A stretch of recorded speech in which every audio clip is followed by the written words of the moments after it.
Abdurahiman Parambatt PVC fibre door lock രംഗത്ത് പുതുമ തീർത്ത് തരംഗമായി മാറിയ ഫാബ്ലോക്ക് എന്ന ഉൽപ്പന്നത്തിന്റെ ശില്പി, ലോക്സ് എന്ന ബ്രാൻഡിന്റെ സ്ഥാപകൻ. മലപ്പുറം അരീക്കോട് സൗത്ത് പുത്തലം പ്രദേശത്ത് പറമ്പാട്ട് ബാപ്പു എന്ന അബൂബക്കർ ഹാജിയുടെയും ആമിനക്കുട്ടിയുടെയും മകനായി 1970 ജനുവരി 1 ജനനം. 1992 അലുമിനിയം ഫാബ്രിക്കേഷൻ തൊഴിൽ ഉപജീവനമായി തിരഞ്ഞെടുത്തു. 7 വർഷത്തെ പ്രവാസത്തിനു ശേഷം നാട്ടിലെത്തി വീണ്ടും ഫാബ്രിക്കേഷൻ തൊഴിൽ ഒരു പാഷനായി തുടർന്നു. തന്റെ തൊഴിൽ മേഖലയിലെ സാധ്യതകളും പ്രശ്നങ്ങളും മനസ്സിലാക്കി 2012 ഫാബ്ലോക്ക് എന്ന പ്രോഡക്റ്റ് രൂപകൽപ്പന ചെയ്തു. 2014 തന്റെ 2 സുഹൃത്തുക്കളുമായി ചേർന്ന് ലോക്സ് എന്ന കമ്പനി സ്ഥാപിച്ചു. ലോക്സിന്റെ ആദ്യ ഉൽപ്പന്നമായി ഫാബ്ലോക്ക് പുറത്തിറക്കി തന്റെ ബിസിനസിന് തുടക്കം കുറിച്ചു. ഇന്ന് ഇന്ത്യയിൽ ഉടനീളം വിൽക്കപ്പെടുന്ന ഫാബ്ലോക്ക് വിപണിയിൽ താരമാണ്.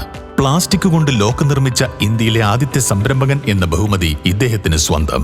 ജിൽസി റഹ്മാൻ, ജസ്ലിൻ സാക്കി, ഫാത്തിമ സന, ലിയ ഫാത്തിമ എന്നിവരുടെ പിതാവും സലീമത്തിന്റെ ജീവിത പങ്കാളിയുമാണ് അബ്ദുറഹിമാൻ പറമ്പാട്ട്.